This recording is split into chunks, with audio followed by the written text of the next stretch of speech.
გამარჯობა, ეთერშია ქრონიკა 14-ზე გამოშვებაში ნახავთ. დეზინფორმაციული კამპანია საქართველოს წინააღმდეგ რა პოლიტიკური განცხადებები გაკეთდა პლენარულ სხდომაზე. ალდეს დუმილი ალეკო ელისაშვილის ქმედებებზე როგორია პოლიტიკური შეფასებები.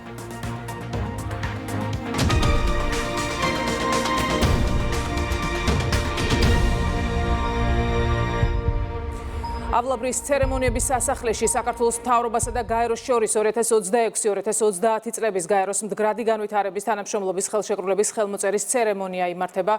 პირდაპირ ეთერში ვთავთ ღონისძიებას. მოგესალმებით.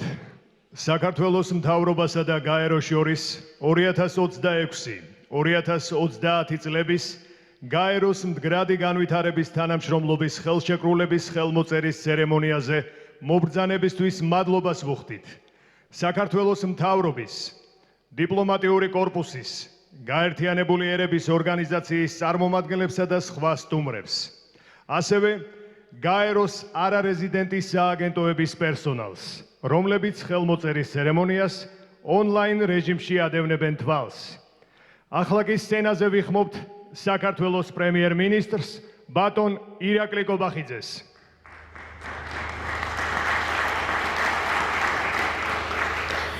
მოგესალმებით, ქალბატონებო და ბატონებო. მივესალმები გაეროს მუდმივ კოორდინატორს, საქართველოში ბატონ დიდია ეთხიბიუქს. მივესალმები საქართველოს მთავრობის წევრებს, მივესალმები დიპლომატიურ კორპუსს, გაეროს გუნდის წარმომადგენლებს, მივესალმები დამსწრე საზოგადოებას. ქალბატონებო და ბატონებო, ჩემთვის პატივია იმას მისვლა ღონისძიებაზე, რომლის ფარგლებშიც ხელი ეწერება საქართველოს მთავრობასა და გაეროს შორის მდგრადი განვითარების თანამშრომლობის ხელშეკრულებას. ახალი ხუთწლიანი ჩარჩო შეთანხმება არის ჩვენი სამომავლო თანამშრომლობის ფუნდამენტი, რომელიც ერთი მხრივ ეროვნულ პრიორიტეტებს ეფუძნება, ხოლო მეორე მხრივ გაეროს მდგრადი განვითარების მიზნების სულისკვეთებას ასახავს. საქართველოს ურთიერთობა გაერთიანებული ერების ორგანიზაციასთან 3 ათეულზე მეტ სიტყვის. ამ წლების მანძილზე ჩვენმა ერთობლივმა ძალისხმევამ მნიშვნელოვნად გააძლიერა ქვეყნის ინსტიტუციური შესაძლებლობები, ხელი შეუწყო კეთილდღეობის უზრუნველყოფას, რეფორმების ხარდაჭერას და მშვიდობის მშენებლობას. წელს, როდესაც გაეროს ქარტიის მე-80 წლისავს აღნიშნავთ, მსოფლიო კვლავ დგას მნიშვნელოვანი გამოწვევების წინაშე. გლობალური ეკონომიკური თუ გეოპოლიტიკური სირთულეების მიუხედავად, შეიძლება ითქვას, რომ ჩვენი ქვეყანა წლების განმავლობაში გარდაიქმნა სახელმწიფოდ, რომელიც უკვე არა მხოლოდ დახმარების მიმღები, არამედ სანდო პარტნიორი და მაგალითის მიმცემია. ეს ყოველივე თანმიმდევრულმა რეფორმებმა და ქვეყნის მშვიდობაზე ორიენტირებულმა პოლიტიკამ განაპირობა. უნდა აღინიშნოს, რომ საქართველოს წლებია მდგრადი ეკონომიკური ზრდის ტენდენციას ინარჩუნებს. 2021-24 წლებში საქართველოს მსოფლიოში ერთ-ერთი ყველაზე მაღალი ეკონომიკური ზრდის ტემპი, საშუალოდ 9.8% დააფიქსირა. 2025 წლის პირველი 10 თვის ეკონომიკური ზრდის საშუალო მაჩვენებელი 7.6%-ს შეადგენს. საერთაშორისო საფინანსო ინსტიტუტების შეფასებით, მაღალი ეკონომიკური ზრდის ტენდენცია შემდგომ წლებშიც შენარჩუნდება. საერთაშორისო სავალუტო ფონდის მონაცემებით, ეკონომიკური ზრდა მომდევნო 5 წლის განმავლობაში საშუალოდ 5.1% იქნება. რა თქმა უნდა, ეს ტენდენციები ხელს უწყობს საქართველოს მდგრადი განვითარების მიზნების მიღწევაში. საქართველოს მთავრობისთვის ერთ-ერთ უმნიშვნელოვანეს პრიორიტეტად კვლავ რჩება სიღარიბის შემცირება და დასაქმების მაჩვენებლის ზრდა. 2025 წლის მესამე კვარტლის მონაცემებით დღეს ქვეყანაში დაახლოებით 1.400.000 ადამიანია დასაქმებული. სიღარიბე კი 2012 წლის 30%-იან მაჩვენებელთან შედარებით გასული წლის მდგომარეობით ისტორიულ მინიმუმამდე 9.4%-მდეა შემცირებული. მიუხედავად მნიშვნელოვანი გაუმჯობესებისა, სიღარიბისა და უთანასწორობის შემდგომი შემცირება საქართველოს სოციალურ-ეკონომიკური განვითარების დღესასრიგის ცენტრალურ ამოცანად რჩება. ამ მიმართულებითაც საქართველოს მთავრობას აქვს მკაფიო ხედვა, რომელიც საშუალოვადიან პერსპექტივაში საქართველოს მაღალი შემოსავლის მქონე სახელმწიფოდ გარდაქმნას გულისხმობს. ეს მაჩვენებლები გვიმყარებს რწმენას, რომ ქვეყნის განვითარების კურსი სწორად არის განსაზღვრული. საქართველომ ჩამოაყალიბა ეფექტიანი მმართველობის სისტემა, რომელიც ქმნის მყარ საფუძველს ეკონომიკური წინსვლისა და საზოგადოების კეთილდღეობისათვის. ამ წარმატების ფუნდამენტს კი წარმოადგენს ჩვენი ძირითადი პრინციპი, უზრუნველყოთ ქვეყანაში მშვიდობიანი, პროგნოზირებადი გარემო, რომელიც თავის მხრივ ეკონომიკური განვითარების საფუძველია. აღნიშნული ამბიციური დღესასრიგის აღსრულების პროცესში ბუნებრივია თავისუფლების გაეროსთან დღეს გაფორმებული 5-წლიანი თანამშრომლობის ჩარჩო დოკუმენტიც შეიტანს. მადლობას ვუხდი გაეროს გუნდს, რომელმაც საქართველოს ხელისუფლებასთან მჭიდრო დიალოგის შედეგად ხედვა ეროვნულ პრიორიტეტებს მაქსიმალურად დაუახლოვა. შერჩეული მიმართულებები ეხმიანება ჩვენს მისწრაფებებს შევამციროთ ურბანულ დასახლებებსა და რეგიონებს შორის არსებული უთანასწორობა, მნიშვნელოვნად წავახალისოთ დეცენტრალიზებული მმართველობა, გავაძლიეროთ ადამიანის უფლებათა დაცვის სტანდარტები, ხელი შეუწყოთ ყოვლის მომცველი სოციალური დაცვისა და განათლების სისტემების განვითარებას. მე დასასრულს ვისარგებლებ შემთხვევით და გამოხატავ მადლიერებას გაერთიანებული ერების ორგანიზაციისა და მისი სააგენტოების მიმართ მრავალწლიანი სანდო და შედეგებზე ორიენტირებული თანამშრომლობისთვის. განსაკუთრებული მადლობა მინდა გადავხადო ბატონ დიდიე თხებიოქს, საქართველოში მუდმივ კოორდინატორს, რომლის პირადი ძალისხმევა ძალიან მნიშვნელოვანი იყო ამ შეთანხმებისთვის საბოლოო სახის მიცემაში და კიდევ ერთხელ გავიმეორებ, რომ ძალიან მნიშვნელოვანი იყო, რა თქმა უნდა, ჩვენს ეროვნულ პრიორიტეტებთან ამ დოკუმენტის დაახლოება. კიდევ ერთხელ მადლობას გადავხდი გაეროს მთლიან გუნდს. მიამაღება, რომ მე ამ გუნდის წარმომადგენელი ვიყავი რა წლის განმავლობაში და ჩემი თვალით ხედავდი, როგორც გულწრფელად ცდილობდნენ გაეროს გუნდის წარმომადგენლები წლების განმავლობაში საქართველოს განვითარებაში წვლილის შეტანას. კიდევ ერთხელ მადლობა გაეროს გუნდს, მადლობა მუდმივ კოორდინატორს და მადლობა ყველას, ვინც დღევანდელი შეთანხმების შედგენაში და ამ მნიშვნელოვანი შედეგის მიღწევაში მიიღო მონაწილეობა. უღრმესი მადლობა.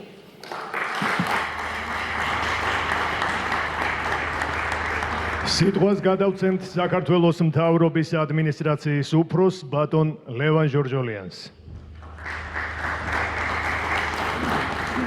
მოგესალმებით, მივესალმებით საქართველოს პრემიერ-მინისტრს, მივესალმებით საქართველოს მთავრობის წევრებს, გაეროს მუდმივ კოორდინატორს საქართველოში ბატონ დიდიე თხებიოქს, მივესალმებით გაეროს გუნდის წარმომადგენლებს, დიპკორპუსის წარმომადგენლებს, სვირფასოებო ქალბატონებო და ბატონებო, მინდა მთავრობის ადმინისტრაციის სახელით შევაჯამო საქართველოს მთავრობასა და გაეროს შორის არსებული თანამშრომლობა 2021-25 წლის ფარგლებში და ასევე ვისაუბრო საომავლო გეგმებზე.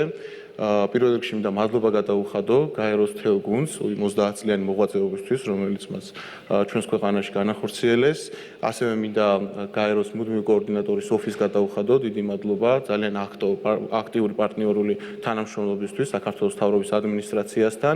დღეს ხელი ეწერება ძალიან მნიშვნელოვან დოკუმენტს, ეს არის გრადი განვითარების თანამშრომლობის ხელშეკრულება 26-30 წლებზე.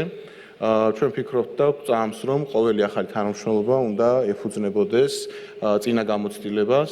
წინა გამოცდილება კი დაგროვდა 21-25 წლის ხელშეკრულების ძალიან კარგი ანალიზით, ყველა იმ ფაქტორის გათვალისწინებით, რომელიც ამ წლების განმავლობაში ჩვენ ვნახეთ, ასევე იმ შეფასების ანგარიშებს, რომელსაც ერთობლივად ვახორციელებდით, ვამზადებდით, ასევე ჩვენ შევქმნით მაღალი დონის საბჭო, რომელშიც არიან გაერთიანებულები ყველა სამინისტროს თანამშრომლები და აქვე მინდა გამოვიყენო შესაძლებლობა და სამინისტროებს გადაუხადო ძალიან დიდი მადლობა ამ პროცესის ჩართულობისთვის, მათ გარეშე ფაქტობრივად შეუძლებელი იქნებოდა როგორც ამ დოკუმენტის მომზადება, ასევე აღსრულების მექანიზმი და სწორედ აი ამ ყველაფერმა ამ მექანიზმებმა ჩვენ მოგცეს საშუალება მიგვეღო ჩარჩო დოკუმენტი, რომელსაც აქვს 4 ძირითადი მიმართულება 2030 წლისთვის საქართველოს მოსახლეობამ უნდა მიიღოს მზარდი ეკონომიკა, გაუმჯობესებული განათლება, უკეთესი ჯანდაცვის და სოციალური სერვისები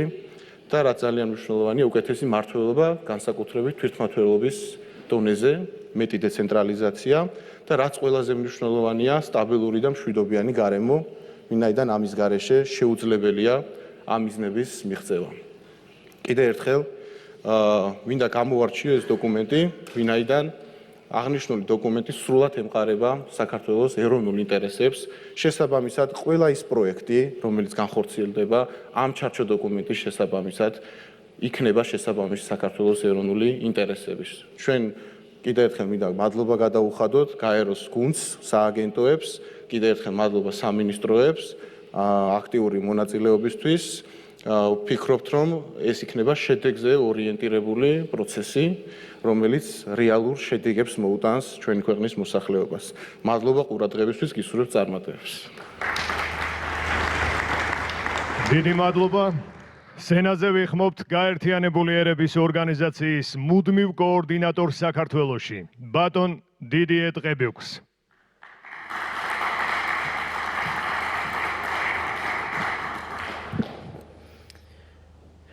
გამარჯობა. Good afternoon, Prime Minister. მშვიდობის ბატონო პრემიერ-მინისტრო, პატივცემულო მინისტრებო, მინისტრის მოადგილეებო, თქვენო აღმატებულებებო, დიპლომატიური კორპუსის წარმომადგენლებო, საქართველოში გაეროს აგენტოების ხელმძღვანელებო და კოლეგებო, საქართველოს გაეროს აგენტთა ჯგუფის სახელით პატივი მაქვს მოგესალმოთ საქართველოს მთავრობასა და გაეროს შორის ახალი 2026-2030 წლების გაეროს მდგრადი განვითარების თანამშრომლობის ხელშეკრულების ხელმოწერის ცერემონიაზე. დღეს ახალი მნიშვნელოვანი ეტაპია საქართველოსა და გაეროს შორის 30 წელზე მეტი ხნის გრძელვადიანი და ღრმა პარტნიორობის ისტორიაში. ჩვენი თანამშრომლობის პირველ წლებში გაერო ეხმარებოდა საქართველოს კონფლიქტებთან, ეკონომიკურ სირთულეებთან და დამოუკიდებელი სახელმწიფოს აღდგენასთან დაკავშირებული გამოწვევების მოგვარებაში. 3 ათწლეულის შემდეგ საქართველო არის საშუალოზე მაღალი შემოსავლის მქონე ქვეყანა, რომელიც აჩვენებს ძლიერ ეკონომიკურ დასს, მნიშვნელოვან პროგრესს სიღარიბის შემცირების მიმართულებით და ის მნიშვნელოვან როლს ასრულებს რეგიონული დაკავშირების უზრუნველყოფაში. ამავდროულად ჩვენ ვაწერთ ხელს ამ თანამშრომლობის ხელშეკრულებას იმ დროს, როცა მთელი მსოფლიო გაურკვევლობის, დაყოფისგან, კონფლიქტების, მზარდი უთანასწორობისა და კლიმატის კრიზისის გამოწვევების წინაშე დგას. იმ ქვეყნების ცვალებადი საჭიროებები და მზარდი შესაძლებლობები მოითხოვს გაეროს მიდგომების შეცვლას ეროვნული განვითარების მხარდაჭერის მიზნით. თანამშრომლობის ხელშეკრულება, რომელსაც დღეს ვაწერთ ხელს, წარმოადგენს პირობას, რომელსაც ჩვენ ვიზიარებთ საქართველოს მთავრობასთან და ყველა პარტნიორთან, განვახორციელოთ გადამწყვეტი რეფორმები მდგრადი განვითარების მიზნების მიღწევისკენ, პროგრესის დასაჩქარებლად რადგან მხოლოდ 5 წელია დარჩენილი მდგრადი განვითარების მიზნების მისაღწევად, როგორც საქართველოში, ისე მთელ მსოფლიოში. ის ასევე წარმოადგენს ვალდებულებას დავისვათ საქართველოს საერთაშორისო ვალდებულებები ადამიანის უფლების დაცვის და კლიმატის ცვლილებასთან ბრძოლის კუთხით და მისი მიზანია მწვანე და ინკლუზიური განვითარების ხელშეწყობა საქართველოში მყოფ ადამიანებს შორის უთანასწორობის შესამცირებლად, განსაკუთრებით კი ურბანულ დასახლებებსა და რეგიონებს შორის.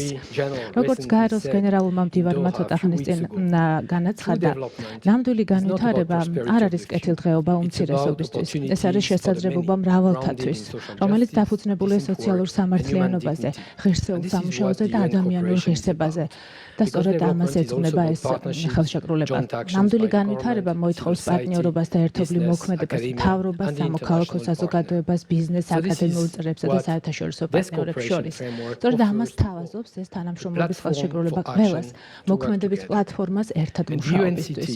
საქართველოში გაეროს სააგენტოთა ჯგუფმა მთავრობასთან ერთად შეიმუშავა ძირითადი პრიორიტეტები და ჩაატარა სიღრმისეული კონსულტაციების პროცესი საქართველოში არსებულ ყველა პარტნიორებთან, ასევე ახალგაზრდების დიდ ჯგუფთან.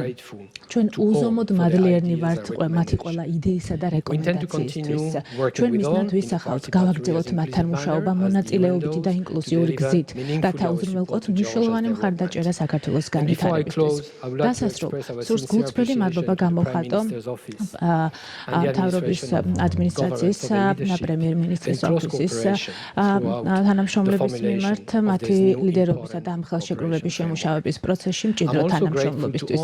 ასევე მთელი გულით ვემადლიერები ყველა დარგობრივ სამინისტროსა და სამთავრობო უწყებას, რომელმაც დაუღალავად შეიტანეს წვლილი ამ პროცესში. ასევე წლების განმავლობაში თანამშრომლობის დროს კუთხით და ასევე გაერთიანებული ერების მთელი სისტემის წარმომადგენლების მიმართ, რომლებიც აქ იმყოფებიან და ჩემს ძირფას კოლეგებს სურს მადლობა გადავუხადო, რომლებიც არიან წარმოდგენილნი და მინდა მადლობა გადავუხადო მათ თავდადებისთვის, მიუკერძოებლობისა და ურყევი ერთგულებისთვის, მხარი დაუჭირონ ქართველი ხალხის მდგრადი განვითარებისკენ სწრაფვას. ნამდვილად მოუთმენლადველი მდგრადი განვითარების თანამშრომლობის ახალი ხელშეკრულების წარმატებით განხორციელებას. მომდევნო 5 წლის განმავლობაში დაფუძნებული იქნება მრავალმხრივი კოორდინირებული ურთიერთობის, სოლიდარობისა და საერთო პასუხისმგებლობის პოტენციალის გამოყენებაზე. მადლობას გიხდით ყველას, გულწრფელად თქვენი მუდმივი პარტნიორობისა და ნდობისთვის. ამ სურს მივმართო, აგრეთვე ქართველ ხალხს მათ შეუძლიათ გაეროს იმედი ჰქონდეთ. დიდი მადლობა.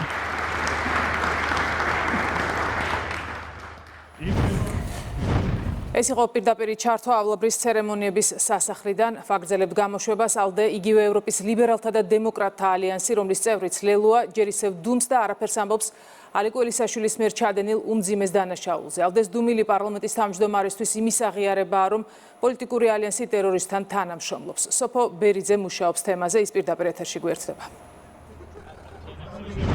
მართველი პარტია ამბობს, რომ ALDE თავად არის საქართველოში რადიკალური და დესტრუქციული პროცესების წამხალისებელი, ამიტომაც პრინციპში ქართულ ოცნებაში არავის უკვირს ამ პარტიის დუმილი ალეკო ელისაშვილის მიერ ჩაადენილ მძიმე დანაშაულთან დაკავშირებით. ეს მაშინაც კი, როდესაც ელისაშვილი ALDE-სთვის არ არის უცხო, გამომდინარე იქიდან, რომ ელისაშვილი გახლავთ ლელოს თანამებრძოლი პარტნიორი, მეტიც ამ პარტიის ვიცემერობის კანდიდატი იყო სულ ცოტა ხნის წინ და შესაბამისად თავად ლელო კი გახლავთ ALDE-s წევრი. ამიტომაც მიაჩნიათ ქართულ ოცნებაში, რომ აუცილებელი იყო ამ ევროპულ პარტიას დაეფიქსირებინა მძიმე დანაშაულთან დაკავშირებით საკუთარი პოზიცია და რადგან ახლა დუმს ALDE, ქართულ ოცნებაში ამბობენ, რომ მათი ეს პოზიცია არის სწორედ ALDE-სთვის ევროპული სამართლებრივი და პოლიტიკური სტანდარტის ტესტი.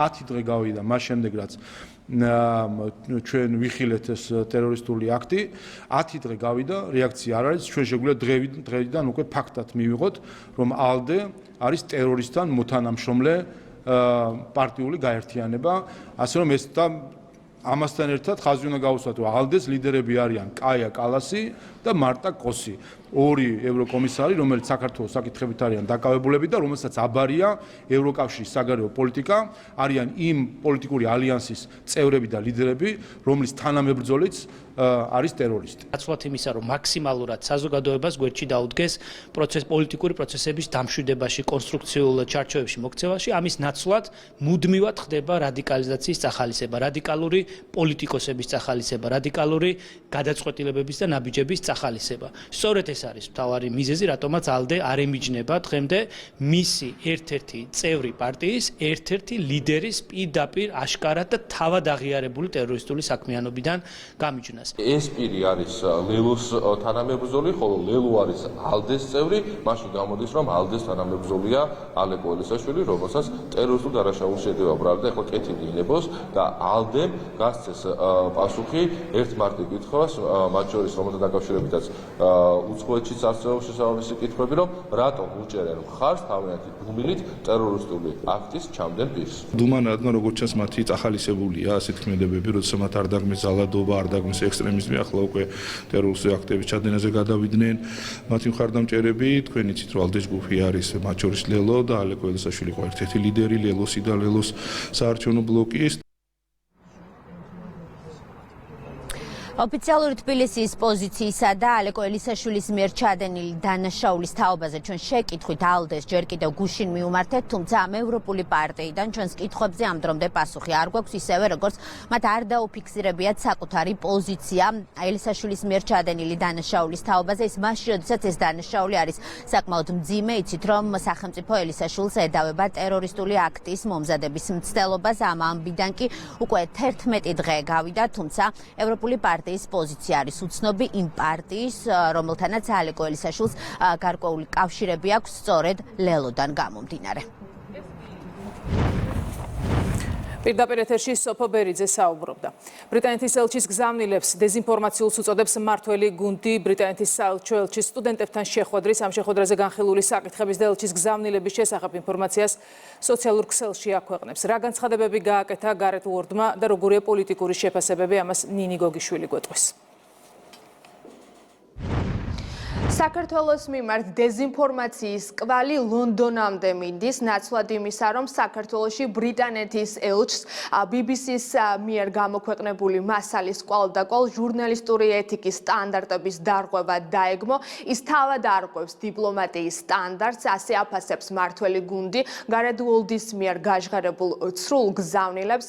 განსაკუთრებით კი საყურადღებოა, რომ ეს გზავნილები გააჟღერა მან სტუდენტებთან შეხვედრისას, რაც ქვეყნის პირველი კანონმდებლის განმარტებით უფრო მეტად შემაშფოთებელია და იმის დასტურია, რომ გარეთ უოლდი არის პოლიტიკურ კამპანიაში ჩართული, რომელიც გულისხმობს საქართველოს ხელისუფლების ქვეყნის იმიჯის დაზიანების მორიგ მცდელობას. ერთგვარ ბმას ხედავენ ბრიტანული მედიისა და გარეთ უოლდის ცრუ განცხადებებს შორის ბმას და განსაკუთრებით ამბობენ, რომ გააქტიურდა საქართველოს იმიჯის დაზიანების მცდელობაში ახლა დიდი ბრიტანეთი და შეიძლება ითქვას თქვას, რომ განმარტებების მოლოდინშიც არიან საელჩოს მხრიდან. მათი განმარტებით ეს განცხადება BBC-ს მიერ გამოქვეყნებული ეგრეთ წოდებული საგამოძიებო მასალა გარკვეული სახის ეჭვებს ბადებს, ეჭვებს იმასთან დაკავშირებით, რომ ეს არ იყო რიგითი ჟურნალისტის შემოქმედება და მთავარი მიზანი იყო ქვეყნის იმიჯის დაზიანება და ის ჰიბრიდული კამპანია, რომელიც საქართველოს ხელისუფლების წინააღმდეგ არის წამოწყებული. მართველი გუნდის განმარტებით სამწუხაროა, რომ ბრიტანეთის ელჩმა აირჩია ის გზა და გაყვა იმ დიპლომატების გზას, რომელიც გულისხმობს ქვეყნის შიდა საქმეებში ჩარევას. საგანგაშოა, როდესაც ელჩი პირადად არის ჩართული დეზინფორმაციის გავრცელებაში და ორმაგად არის საგანგაშო, რომ ამას აკეთებს სტუდენტებთან შეხვედრით და ამითი ხდება ტვინის გამორიცხვა სტუდენტებისთვის, მათთვის დეზინფორმაციული ნარატივის თავს მოხვევით. წარმოგიდგენია თქვენ, რომ საქართველოს ელჩი დიდ ბრიტანეთში დადიოდეს უნივერსიტეტებში და დაკავებული იყოს ბრიტანეთის ხელისუფლების წინააღმდეგ პოლიტიკური კამპანიით. ეს არის პოლიტიკური კამპანია საქართველოს ხელისუფლების წინააღმდეგ, რომლის მონაწილეც აღმოჩნდა ბრიტანეთის ელჩი, რომელიც კიდევ ერთხელ პირდაპირ ავრცელებს ტყუილს და დეზინფორმაციას. და რა თქმა უნდა, როცა ჩვენ საუბრობთ BBC-ზე, ბრიტანულ ტელევიზიაზე, ეხლა სადაც ელჩი არის თავად ჩართული დეზინფორმაციის გავრცელებაში, ანტიქართული დეზინფორმაცია, რომელიც მიმართულია ხელისუფლების წინააღმდეგ პოლიტიკური კამპანიის საწარმოებლად, აქ რა თქმა უნდა უკვე გაკვირვებას არ იწვევს, როდესაც BBC საჯარო ტელევიზია ავრცელებს დეზინფორმაციას და რა თქმა უნდა პირიქით ეს უფრო აღვივებს იმ კითხვებს, რომელიც საზოგადოებისგან გვესმის, თუ ვინ დგას BBC-ს სიუჟეტის უკან, ეს არის თვითშემოქმედება ცალკეული ჟურნალისტის, თუ ეს არის სახელმწიფოს ჩართულობით წარმოებული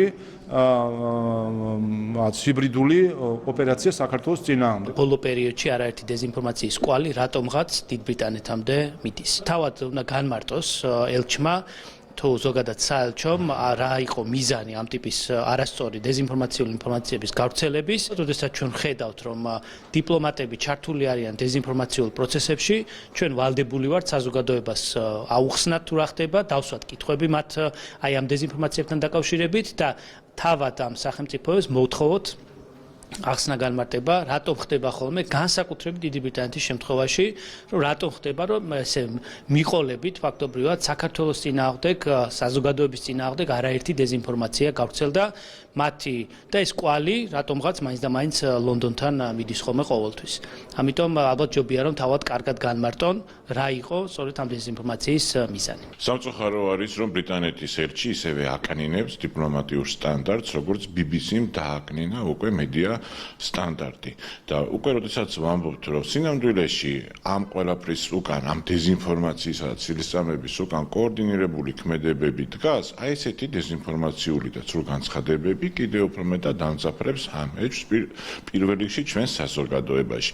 უპირიანი იქნებოდა, რომ ბატონელს ელაპარაკა ზუსტად იმ საკითხებზე, რომ როგორ მოხდა, რომ BBC გახდა დეზინფორმაციული ტირაჟირების წყარო და როგორ მოხდა ის, რომ ყოფილი პრემიერ-მინისტრი ლის ტრასი უკვე ესე აკრიტიკებს ბრიტანეთს და პირდაპირ ამბობს, რომ სამწუხაროდ ბრიტანული ბიუროკრატია არის არა ბრიტანელი ხალხის, არამედ deep state-ის სამსახურში. დიდი ბრიტანეთის ელჩი დაადგა გერმანიის ელჩის გზას, ეს არის ადამიანი, რომელიც დეზინფორმაციას ავრცელებს და ცდილობს, რომ ადამიანებს ტვინი გამოურეცხოს და თავისი მავნებლური განცხადებებით, მათ შორის ხარი აუბას იმ ჩვენი ქვეყნის შეტევის ფაქტს, როგორც გააკეთა მაგალითად BBC და ეს არის ადამიანი, რომელიც ტყუილების ტირაჟირებით ასწრობს ახლა საკუთარ თავს ჩვენს ქვეყანას, რასთან დაკავშირებითაც ყოველთვის ვიტყვით და ყოველთვის ვამბობთ ამ ადამიანებს არაერთ ტყუილში. იგი აგრძელებს გლობალური ომის პარტიის დაკვეთას იმასთან დაკავშირებით, რომ შეულახოს საქართველოს იმიჯის.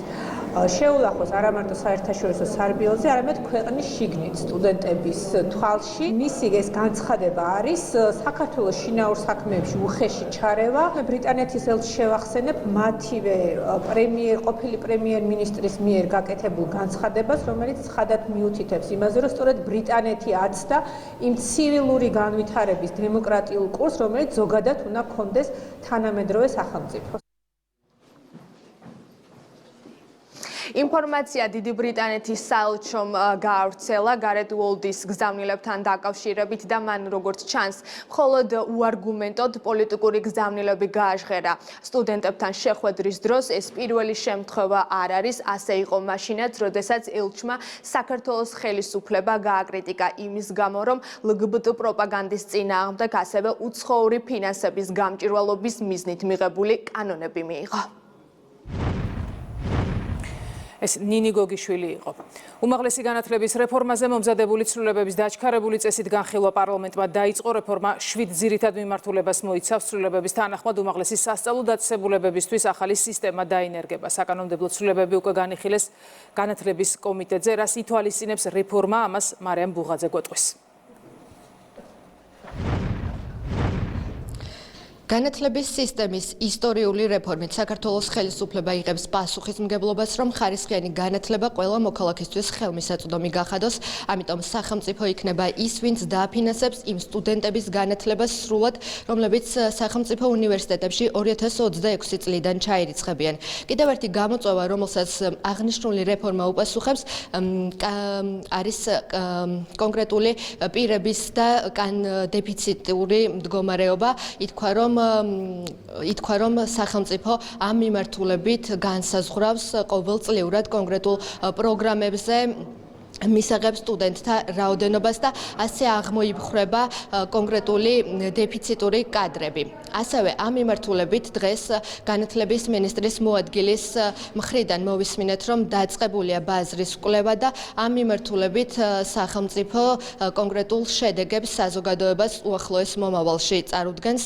კომიტეტის ფარგლებში ქართული ოცნების დეპუტატების მხრიდან გამოითქვა ინიციატივა, რომ მოდელი, რომელზეც საქართველოს განათლების სისტემა მომდევნო წლიდან გადავა, რაც გულისხმობს 3+1+1 მოდელს, გავრცელდეს იმ სტუდენტებზეც, რომლებიც უნივერსიტეტებში მიმდინარე სასწავლო წელს ჩაირიცხნენ, რაზეც განათლების სამინისტროს მხრიდან გამოითქვა მზაობა და ითქვა, რომ საკითხზე მსჯელობას გაგრძელდება. ინფრასტრუქტურული მიმართულებით ასევე სწავლების პროცესი იქნება სრულად უზრუნველყოფილი და დაფინანსებული სახელმწიფოს მხრიდან. დელეგირება მიენიჭება კონცეფციიდან გამომდინარე საქართველოს მთავრობას, რომ განსაზღვროს სპეციალიზებული მიმართულებები, სპეციალური პროგრამები და ასევე განსაზღვროს ბაზრის მოთხოვნებიდან გამომდინარე სტუდენტთა კვოტირების საკითხები. უახლოეს პერიოდში ვფიქრობთ, რომ უკვე შევძლებთ წარმოდგენა შრომის ბაზრის მონაცემებთან დაკავშირებით უახლოეს წლებში დასაქმებადობა რა პარამეტრებში იქნება დაახლოებით და ვეცდებით, რომ ამ მიმართულებით იყოს განსაზღვრული სწორედ კვოტირება, ანუ მოვახდინოთ ეგრეთ წოდებული პოპულარული პროფესიებიდან გარკვეული ტიპის კვოტირების გადანაცვლება მოთხოვნად პროფესიებში. რაც შეეხება რაოდენობის ნაწილს, დაახლოებით 2-3 დღის წინ პრემიერ-მინისტრმა პირდაპირ განმარტა, რომ ჩვენ არ მოველოდებით აქტიურ ვარდნას სტუდენტების საერთო კვოტირების რაოდენობისა, დაახლოებით 150-155,000 სტუდენტია დღეს მოქმედი მოგიხსენებათ და ამ ნაწილში უფრო მეტად ველით გადანაწილების მიმართულებას და არა ვარდნას სასწავლო პროგრამების გადასვლა 4+2 მოდელიდან 3+1 მოდელზე სრულად პასუხობს ევროკავშირის სტანდარტებს. ნომერ პირველ ამოცანად მიმაჩნია ბაზრის პროგნოზირებადი მოთხოვნების გათვლა. იმიტომ რომ ეს არის ყველაზე მნიშვნელოვანი დღესდღეობით ჩვენ უკვე ვაწყდებით სხვა სპეციალობების დეფიციტს, რომელიც თავის დროზე არ იყო გათვალისწინებული. რომელ კვლევას ეფუძნება ეს რეფორმა? ვინ შეიმუშავებს კვლევის მეთოდოლოგიასა და ვინ ჩაატარებს ამ კვლევებს? წარმოდგენილი ცვლილებებით მესამე მუხლი რაც არის გავრცელდეს უკვე 2025 წლის 1 სექტემბრიდან ჩარიცხულ სტუდენტებზეც. ასევე ჩემი თხოვნა იქნება, რომ ამ რეფორმის ფარგლებში ყურადღება დაეთმოს სახელმწიფო სტიპენდიებს, რაც წლების განმავლობაში გაიზარდა, თუმცა დღესდღეობით არის 300 ლარი. შრომის ბაზრის კვლევასთან დაკავშირებით და ეს კვლევა ფიზიკურად სად არის? საქმე ის გახლავთ, რომ ვფიქრობთ, რომ მომავალი კვირისთვის უკვე კვლევის ბოლო შედეგი შედეგები მზად გვექნება და შესაბამისად შევძლებთ რომ გაგიზიაროთ. აღნიშნულთან დაკავშირებით ეკონომიკისა და მდგრადი განვითარების სამინისტრო რამდენიმე წელია მუშაობს და ეს კვლევა არ არის ახლა დაწყებული. ჩვენ ამ ცვლილებას მოვახდენთ და თუ პარლამენტი ამას გაიზიარებს მზად ვართ. სახელმწიფო სტიპენდიებთან დაკავშირებით ჩავინიშნეთ, ანუ საკანონმდებლო ცვლილება ამასთან დაკავშირებით ფინანსებს ეხება და რა თქმა უნდა მე ახლა მზად არ ვარ იმისათვის რომ კონკრეტული პასუხი გაგცეთ როგორ შეიძლება 300 ლარიანი სტიპენდიების მატება მოვახდინოთ ბიუჯეტიდან გამომდინარე და კონსულტაციების შედეგად შემდეგ შემიძლია რომ დაგიბრუნდეთ და ზუსტი პასუხი ამასთან დაკავშირებით მოგახსენოთ. რეფორმასთან დაკავშირებით კომენტარი გააკეთა პარლამენტის თავმჯდომარემაც შალვა პაპუაშვილმა იმ მავნებლურ პოლიტიკაზე ისაუბრა, რომელიც წინა ხელისუფლების დროს განათლების სისტემაში განხორციელდა და თქვა, რომ ეროვნული კონცეფცია, რომელიც ქართულმა ოცნებამ შეიმუშავა, აღნიშნულ პრობლემას სრულად აღმოფხრის. ასევე შალვა პაპუაშვილმა ისაუბრა, რომ აღნიშნული ცვლილებები ერთის მხრივ გაუმჯობესებს განათლების ხარისხს და მეორეს მხრივ ხელშეუწყობს სტუდენტების დასაქმების ზრდასაც.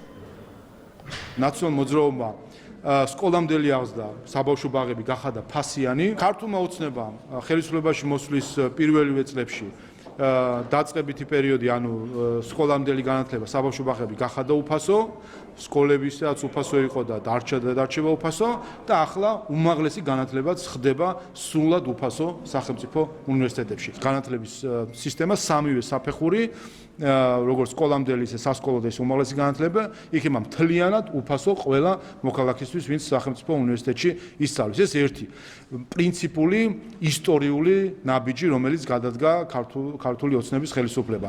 მეორე ეხება განათლების ხარისხს, რომელიც ბევრი კომპონენტისგან შედგება, მათ შორის ერთადერთი კომპონენტი არის კონცენტრირება სხვადასხვა საგნებში განათლებისა ერთ ადგილზე, ასე ვთქვათ, და არ იყოს ეს გაფანტული სხვადასხვა სახელმწიფო უნივერსიტეტებში. მიმართულებებია, სადაც უბრალოდ ჩვენ გვყავს ძველი თაობა პროფესიონალებების და ახალი თაობა არ იქმნება, არადა მოთხოვნაც არის, ანაზღაურებაც მაღალი არის.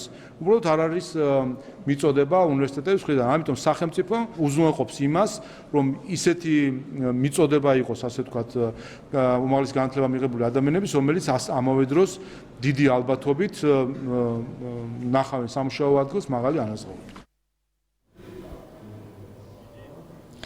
უმაღლესი განათლების კანონში შესატან ცვლილებებს პარლამენტი დაჩქარებული წესით განიხილავს, საკითხის განხილვა სულ ცოტა ხანში პლენარულ სხდომაზე უნდა დაიწყოს.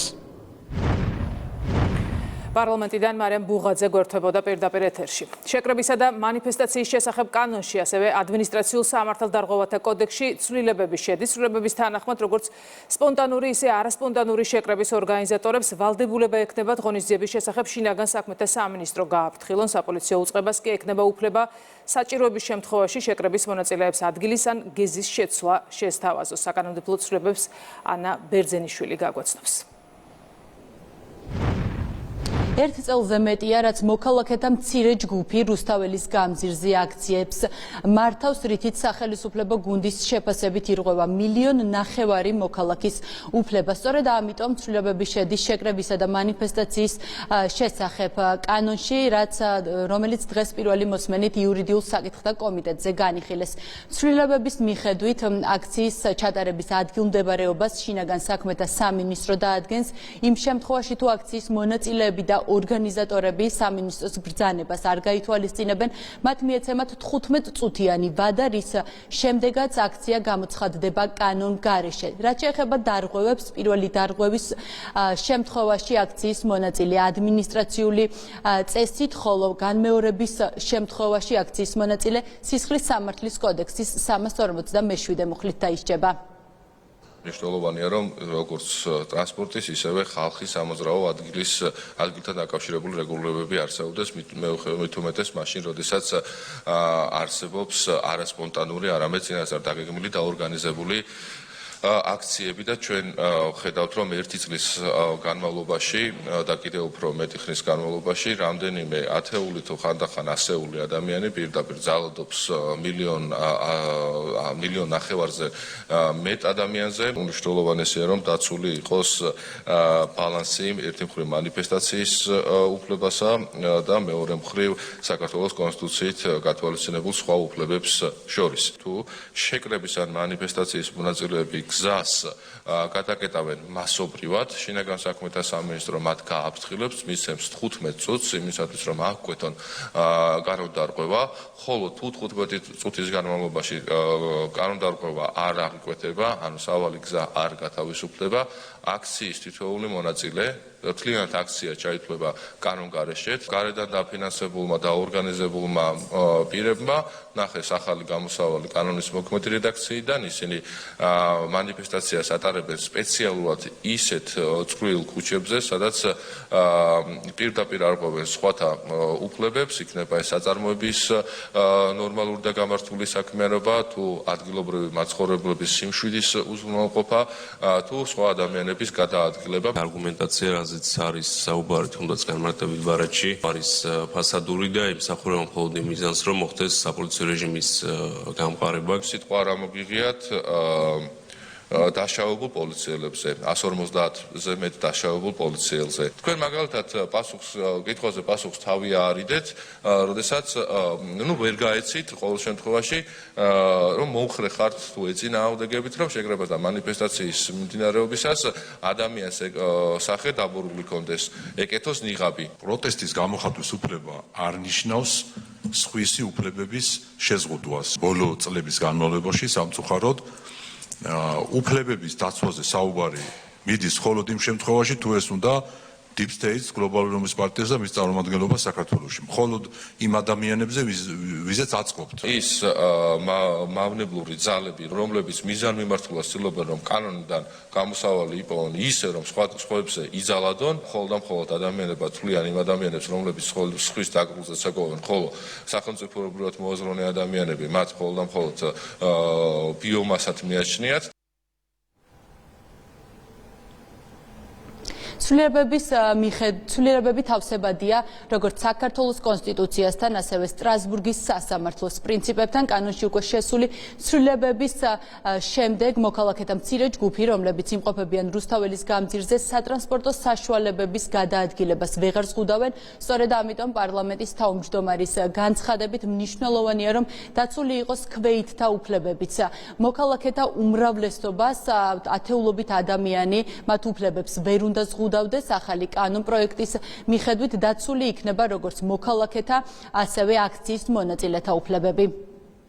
თუკი მანქანით მოძრავ მოქალაქეებს არ უნდა შეექმნათ ზედმეტი დისკომფორტი, როდესაც არ არის საკმარისი რაოდენობა ადამიანების და გზა არ უნდა იკეტებოდეს. იგივე ეხება ფეხით მოსიარულეების უფლებებსაც, იმ შემთხვევაში თუ არ არის საკმარისი რაოდენობა, რა თქმა უნდა, მათ არ უნდა შეაფერხონ სხვა მოქალაქეების ფეხით გადაადგილება. რატო უნდა გადაკეთოს 50 ადამიანმა ქუჩა, შევთანხმდით ხომ, არ უნდა გადაკეთოს. მაგრამ არ ემორჩილებოდნენ, იყენებდნენ რა გარკვეულ რაღაც პროცედურულ ხრიკებს. პარლამენტმა შესაბამისად უპასუხა ამ მცდელობებს, რომ ბოროტად გამოიყენებინათ პროცედურული საკითხები. 1,5 მილიონი ქალაქი არის ყველასი და მათ შორის ფეხით მოსიარულეები იქნება თუ ავტომობილით, ვინც გადაადგილდებიან, ვისაც უნდა რაიმე პროტესტის გამოხატვა, ამისთვის აქვს ყველანაირი შესაძლებლობა იმის გარეშე, რომ არასაჭიროდ შეაფერხოს სხვა მოქალაქეების უფლებები.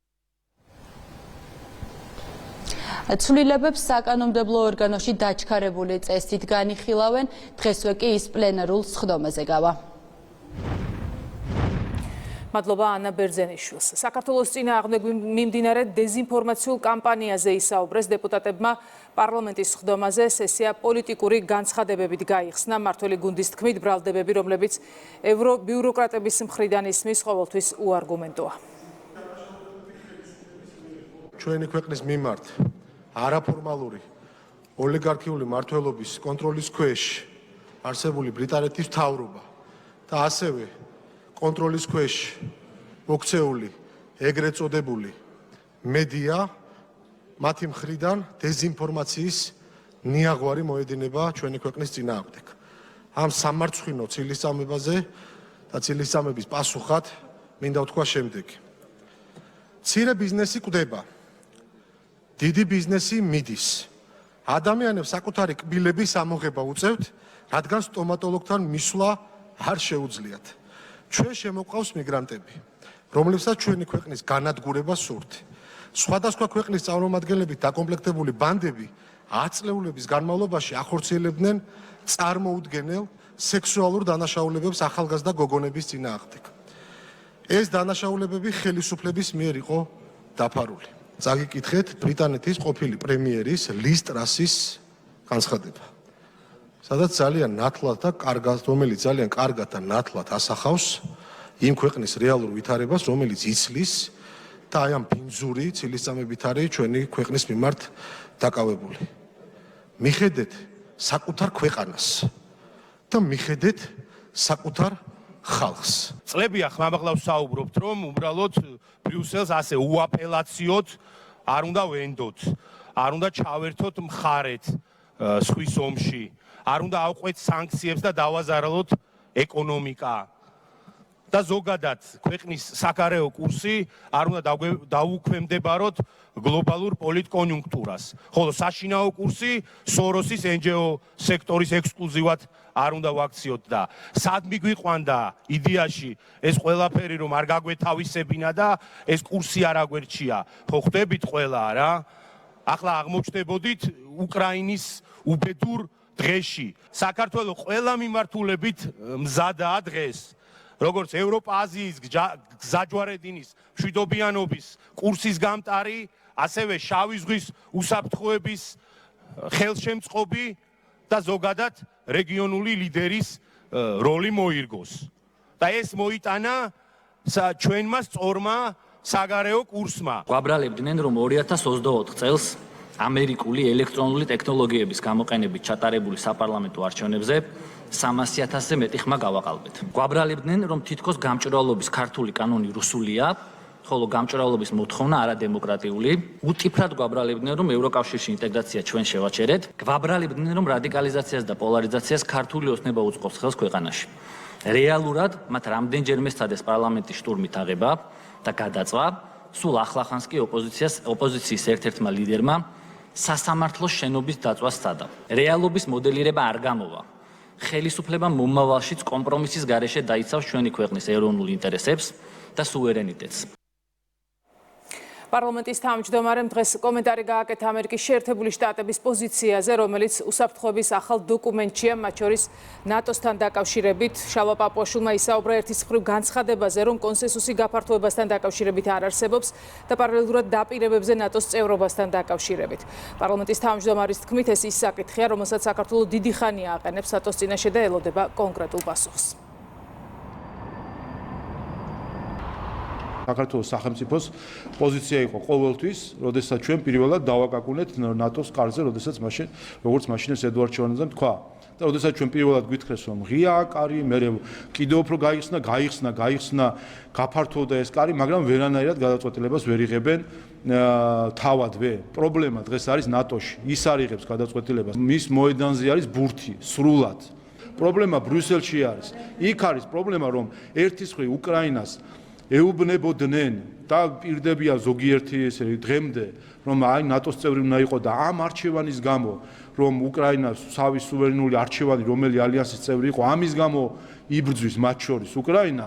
4 წელი გავა უკვე ცოტა ხანში რაც სისხლის და პასუხი არ აღირსეს ნორმალური ბოლოს და ბოლოს იღებენ თუ არა. ერი რომელიც ეხლაც სანგრებში ზის ამის გამო, ამ მიზნისთვის რომ კონდეს უფლება იყოს ალიანსის წევრი, ერთის მხრივ აკეზებდე, ეუბნებოდე, რომ კი, შენ გაქვს უფლება აერჩიო ალიანსები, კი, შენ გახდები ნატოს წევრი და მეორეს მხრივ გადაწყვეტილებაზე რომ მიდგება საქმეზე რომ მიდგება, თქვა რომ იცი რა არის კონსენსუსი არ არის, რაღაც კითხვები არის და იქ არ ვიცი რაღაც ინსტიტუცია არ მოეწონათ და ასე შემდეგ. არ შეიძლება ასე მოექცეერებს, ეს არის უპასუხისმგებლობა. ეკონომიკისა და მდგრადი განვითარების მინისტრმა კერძო სექტორის წარმომადგენლებს საქართველოში შენობა-ნაგებობის ესთეტიკური მახასიათებლების დადგენის წესები და პირობები წარუდგინა. პრემიერ-მინისტრის ინიციატივით მომზადებულ რეგულაციას დაექვემდებარება როგორც ახალი მშენებლობები, ასევე არსებული შენობების რეკონსტრუქციები და დაგეგმილი რეაბილიტაციები. ახალი რეგულაციით დადგინდება შენობა-ნაგებობების ექსტერიერის ელემენტების პარამეტრები.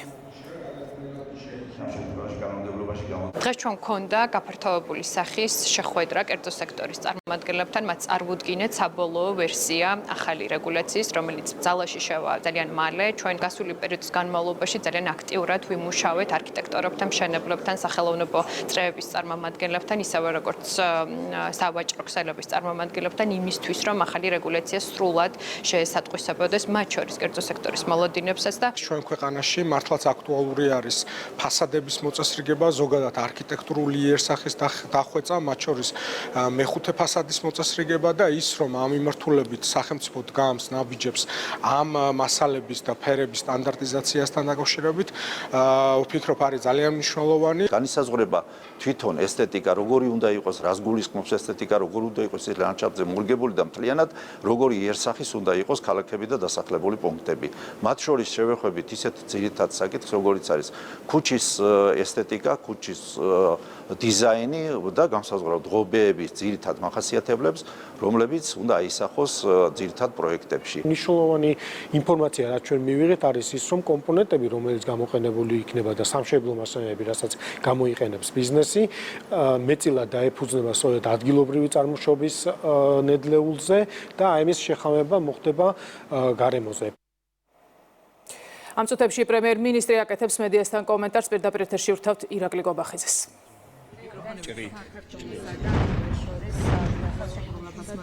რა მნიშვნელობისა ეს განვითარების მდგრადი განვითარების ხელშეკრულება რას მისცემს ჩვენს ქვეყანას რომ რა ვალდებულებებს იღებს საქართველოს ამ დოკუმენტზე? ჩვენ გაკავშირებს გაეროსთან 30 წლიანი თანამშრომლობის ძალიან კარგი გამოცდილება და დღეს ხელი მოვაწერეთ ძალიან მნიშვნელოვან შეთანხმებას. ეს არის 5 წლიანი ჩარჩო შეთანხმება, რომელიც ითვალისწინებს თანამშრომლობის შემდგომ განვითარებას საქართველოსა და გაეროს შორის, მათ შორის გაეროს განვითარების პროგრამას შორის, სხვადასხვა სააგენტოს შორის და ბუნებრივია ეს ჩარჩო შეთანხმება ხელს შეუწყობს კონკრეტული სექტორების განვითარებას, 4 ძირითად მიმართულებას მოიცავს და ჩვენთვის ძალიან მნიშვნელოვანია, რომ გაერომ თავიდან ბოლომდე უზრუნველყო საქართველოს ეროვნულ პრიორიტეტებთან ამ ჩარჩო შეთანხმების შესაბამისობაში მოყვანა. მე მინდა მადლობა გადავუხადო ყველას, ვინც ჩართული იყო ამ შეთანხმების მომზადებაში. პირადად ბატონ დიდიე ტრებიუქს დიდი მადლობა, მუდმივ კოორდინატორს საქართველოში, გაეროს მუდმივ კოორდინატორს, მთავრობის ადმინისტრაციის უფროსს მადლობა, ლევან ჟორჟონიას, ყველა ადამიანს, რომელიც იყო ჩართული ამ შეთანხმების მომზადებაში. ალეკო ელისაშვილის დანაშაულთან დაკავშირებით მინდა გკითხოთ, რატომ დუმს თქვენი აზრით ალდე ალეკო ელისაშვილის დანაშაულთან დაკავშირებით?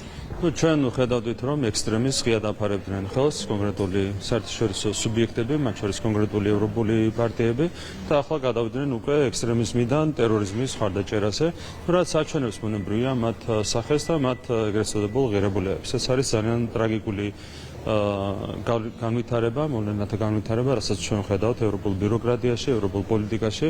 იმედი გვაქვს, რომ ეს ტენდენციები შეიცვალოს. დიდი ბრიტანეთის ელჩის განცხადებაზე ვკითხავთ, ბატონ პრემიერ-მინისტრო, სტუდენტებთან შეხვედრის დროს მან გააკრიტიკა საქართველოს ხელისუფლება, მოდი ვაცადოთ შემდეგ ეს ჯობია. და გააკრიტიკა ხელისუფლება და თქვა, რომ ანტიდემოკრატიულ ზეწოლას ახორციელებს საქართველოს ხელისუფლებას სამოქალაქო სექტორში. ვინ აკრიტიკებდა? ბრიტანეთის ელჩი.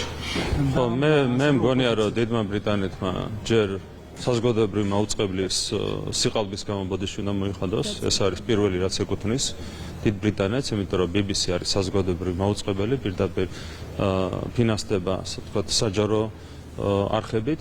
შესაბამისად, პირველი რაც უნდა გააკეთოს დიდმა ბრიტანეთმა, ეს არის ბოდიშის მოხდა იმ ყალბი სიუჟეტის გამო, რომელიც მათ გაავრცელეს და ხედავდით, რომ სკანდალი შექმნის აბსოლუტურად ხელოვნური მცდელობა იყო, რომელიც სიყალბეზე იყო დაფუძნებული. შეხება გამოძიება არის დახურული. ჩვენ განვაცხადეთ ღია და საჯაროდ, რომ ნებისმიერ საერთაშორისო სუბიექტს შეუძლია გამოითხოვოს ჩვენგან ინფორმაცია ამ გამოძიების თაობაზე. აბსოლუტურად ღია და გახსნილია ჩვენი ვისაც უნდა გამოითხოვოს ნებისმიერს გაუზიარებთ ჩვენ რატომ უნდა მოვიწიოთ ნებისმიერმა გამოითხოვოს თუ აქვს ინტერესი ყველას გაუზიარებს სრულ ინფორმაციას თუ ვინმეს ინტერესი აქვს თუ ვინმეს კითხვები აქვს ყველას გაუზიარებს შესაბამის ინფორმაციას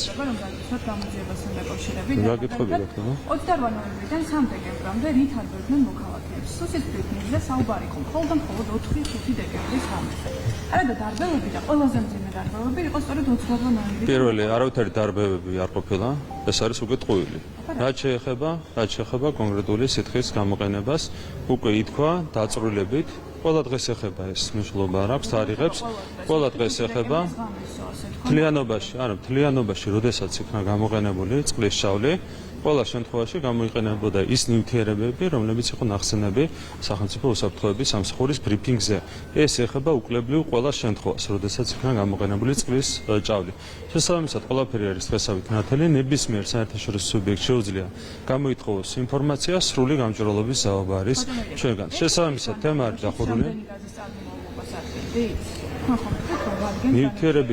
ნივთიერების ანალიზი, ანუ დოკუმენტაციის და თვითონ ნივთიერების ანალიზი განხორციელდა, ამას შეიძლება რამდენიმე დღე და რამდენიმე დღეში დაიდოს სრული მასალები გამოძიებასთან დაკავშირებით. იყო თუ არა გამხსნელად გამოყენებული რომელიმე დღეს საპროტესტო. ყველაფერი ითქვა.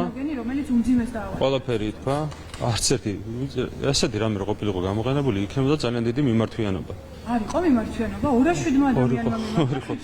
არ იყო.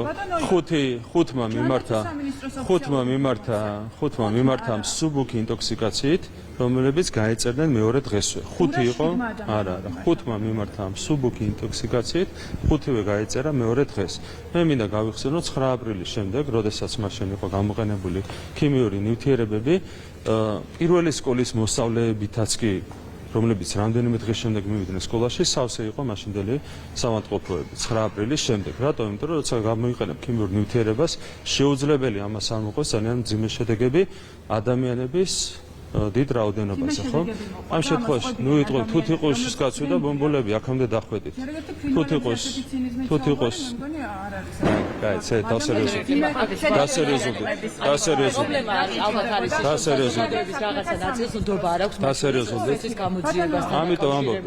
ამიტომ ამბობ, სრული გამჭვირვალობა. ნებისმიერ საერთაშორისო სუბიექტს შეუძლია გამოითხოვოს სრული ინფორმაცია დოკუმენტაციასთან დაკავშირებით, ნივთიერებებთან დაკავშირებით, შვიდას შევთქვით და მე რამდენჯერ გავიმეოროთ. და გარდა ამისა, ვაპირებთ მიმართოთ ეგრეთ წოდებულ ოფკომს, ანუ ბრიტანულ მარეგულირებელ კომისიას, შემდეგ სასამართლოებს საჭიროების შემთხვევაში ყველა სამართლებრივ გზას გამოიყენებთ იმისათვის, რომ BBC-ს მოუწიოს ბოდიშის მოხდა იმ ტყუილის გამო, რომელიც მათ გააჩნია. საკითხების განათლების რეფორმასთან დაკავშირებით მინდა კითხოს საპარლამენტო განხილვები დაიწყო. სამთავრდა სუსმა თქვა ყველაფერი. განათლების რეფორმა. სუსმა თქვა ყველაფერი, შესაბამისად ყველაფერი თქვა სუსმა, შესაბამისად საბლის პუშტივით გაგესკდათ ის სიყალბე, რომელიც თქვენმა განათლების რეფორმასთან დაკავშირებით მინდა კითხოთ ცვლილებების განხილვა პარლამენტში უკვე დაიწყო რა მნიშვნელობისაა ეს რეფორმა განათლების მიმართებით და მათ შორის არის უმაღლესი განათლების რეფორმა თავისი არსი განათლების რეფორმაზე გაუყოლობა გამოიწვია ნახეთ რამ რომ გუშინ ითქვა განათლების მინისტრის მოადგილის მხრიდან რომ სტუდენტებს აღარ ექნებოდათ ერთი ფაკულტეტის გარდა არჩევის შესაძლებლობა ერთი უნივერსიტეტის მიღმა არჩევის შესაძლებლობა დღეს დამატებითი განმარტება გაკეთა რომ ისევ იგივე მოცემულობა რჩება როდესაც შეუძლიათ რომ რამდენიმე უნივერსიტეტს შორის გააკეთონ არჩევანი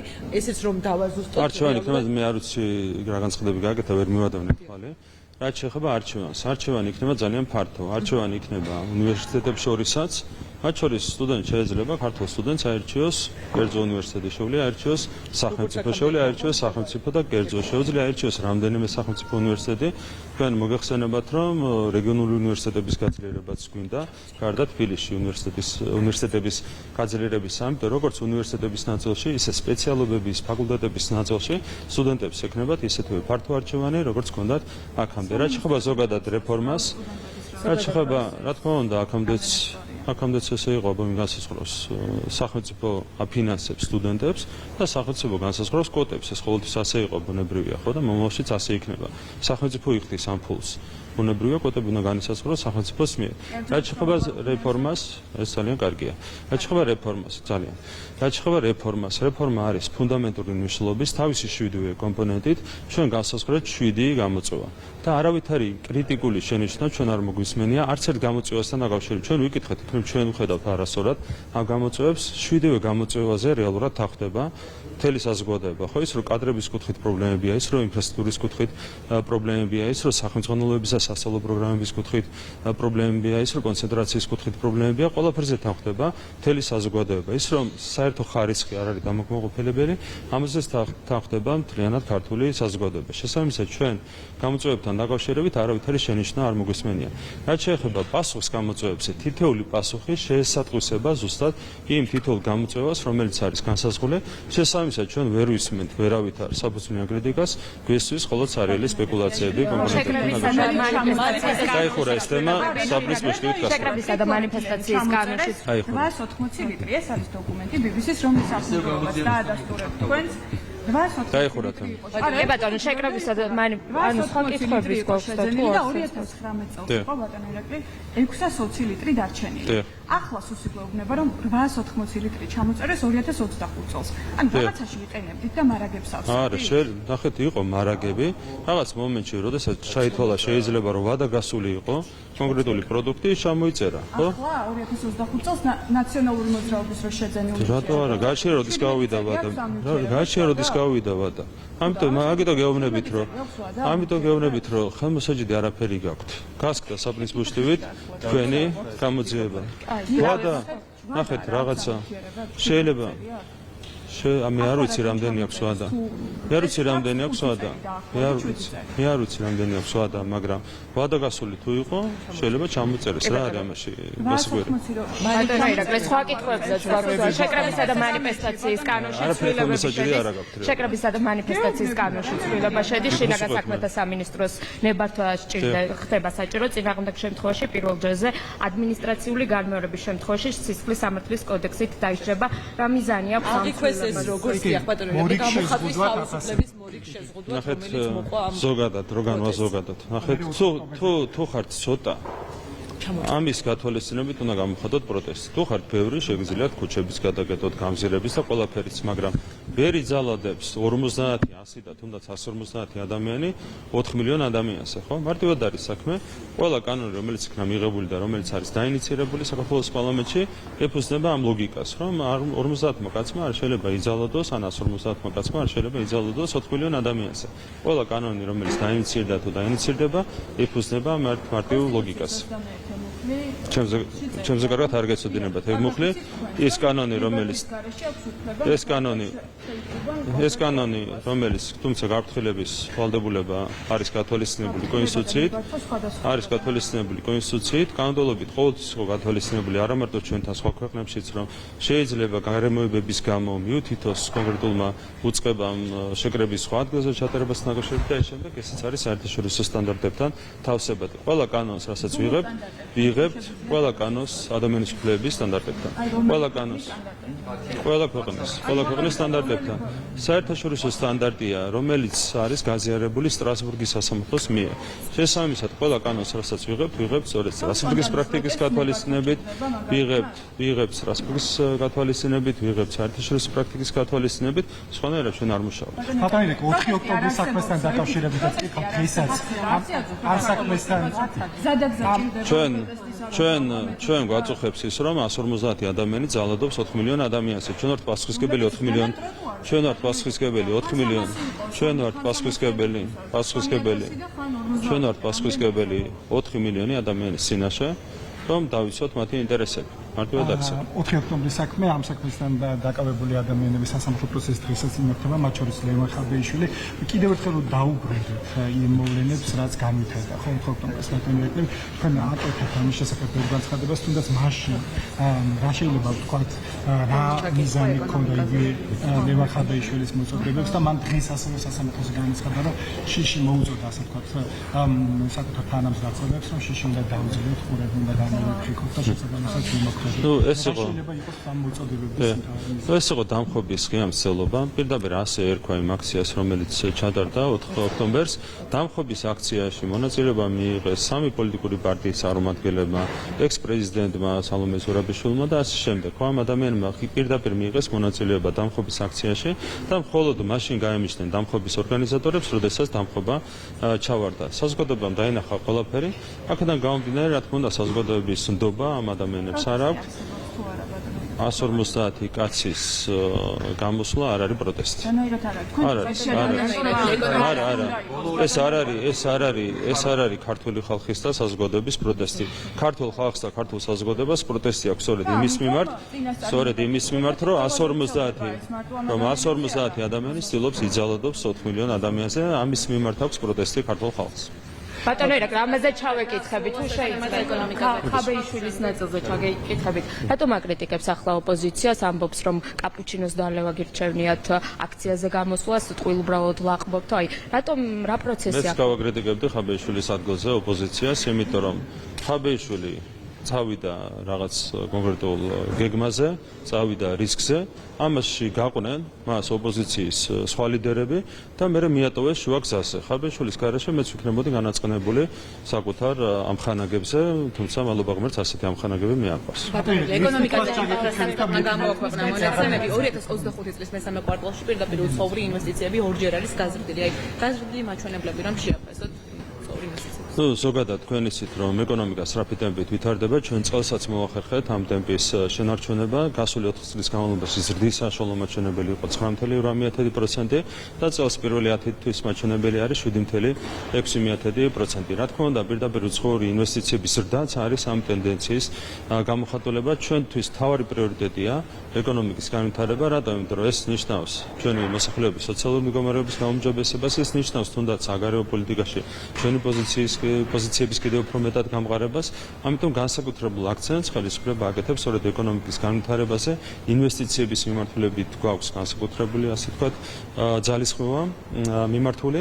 თქვენ იცით, რომ მომავალი წლიდან კიდევ უფრო მეტად გაიზრდება პირდაპირ უცხოური ინვესტიციების მოცულობა მარტო ერთი კომპანიის ხარჯზე. ჩვენ წლების განმავლობაში ველოდებით მთლიანობაში 6.6 მილიარდი დოლარის ინვესტიციის შემოსვლას, შესაბამისად, ერთი რომ ტენდენცია არის კარგი, წელსაც შევინარჩუნეთ ზრდის მაღალი ტემპი და მომდევნო წლებშიც ველოდებით ასეთივე მაღალი ტემპის შენარჩუნებას.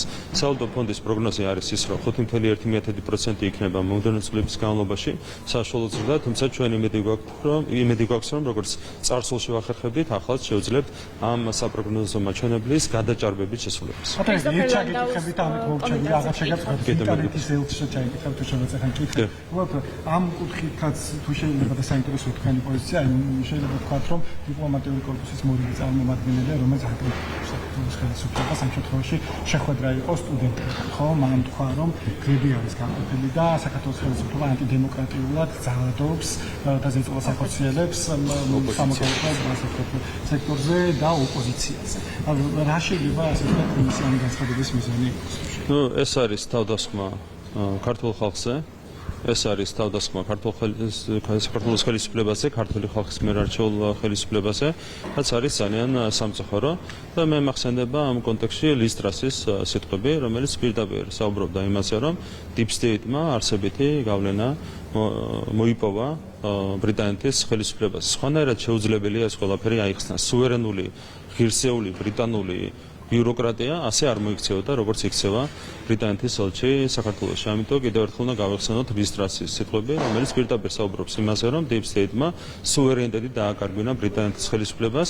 ელჩის ასეთი განცხადებები პირდაპირ შეიძლება განემართოს როგორც ღირსება ჩამორთმეული და სუვერენიტეტ დაკარგული ქვეყნის ელჩის განცხადებები. ეს არის ძალიან ტრაგიკული მოვლენა, საუბარია დიდ ბრიტანეთზე და ინგლისზე, რომელიც არის დემოკრატიის საკვანი, რომელიც ტრადიციულად მიიჩნეოდა როგორც დემოკრატიის საკვანი, სამართლებრივი სახელმწიფოს იდეის საკვანი და ასეთ პირობებში პირდაპირ ხაზს უსვავს ამ სახელმწიფოს ელჩი ამ ძირეულ პრინციპებს, რომ არა სუვერენიტეტის დაკარგვა ბრიტანეთის ელჩი საქართველოში ასე არ მოიქცევა და კიდევ ერთხელ გაიმერებ, რომ ასეთი განცხადებების კეთებას ბრიტანეთის ელჩს ურჩევნია ბოდიში მოიხადოს იმ სიყალბით გაჯერებულ სიუჟეტზე, რომელიც ბრიტანულმა საზოგადოებრივმა მოწყებელმა გაავრცელა. კრისტოფერ ლანდაუს გკითხავთ, მან გავრცელა პოსტი, სადაც საუბარია იმაზე, რომ ევროპისგან რუსეთი უფრო მეტ თანხებს იღებს, ვიდრე უკრაინა საძიოსო და ორმაგი სტანდარტები ხომ არ იკვეთება და ხომ არ ჩანს ის, რომ თან უკრაინას უჭერს საჯაროდ მხარს, თუმცა რუსეთთან არ წყვეტს რა თქმა უნდა, მანამდე ერთ-ერთი ევროპული ქვეყნის საგარეო საქმეთა მინისტრმაც გააკეთა ეს განცხადება. რეალურად თუ ავიღებთ ჩვენ რუსეთთან საგარეო ვაჭრობას და უკრაინისთვის გადარიცხულ თანხებს, რუსეთისთვის გადარიცხული თანხები აღემატება უკრაინისთვის გადარიცხულ თანხებს. რა თქმა უნდა, ეს არის ორმაგი სტანდარტი და ამ კონტექსტში ჩვენ უნდა გავიხსენოთ მოთხოვნები, რომელსაც უყენებდნენ კონკრეტული ადამიანები, ევროპელები და ამერიკის ყოფილი ადმინისტრაციის წარმომადგენლები საქართველოს ხელისუფლებას, როდესაც ისინი ითხოვდნენ საქართველოსგან სანქციების დაწესებას. ისინი ჩვენგან ითხოვდნენ სანქციების დაწესებას და თვითონ ჰქონდათ გამალებული ვაჭრობა რუსეთის ფედერაციასთან. მე მინდა შეგახსენოთ, რომ ლიეტუვა და ლატვია საქართველოზე 4-ჯერ მეტ ღვინოს კეთდნენ რუსეთში ომის დაწყების შემდეგ. 4-ჯერ მეტს, როდესაც არც ერთი ქვეყანა არ არის ღვინის წარმოებელი ქვეყანა. ეს არის რა თქმა უნდა ორმაგი სტანდარტები და ეს განცხადება კიდევ ერთხელ გვახსენებს ამ ორმაგ სტანდარტებს.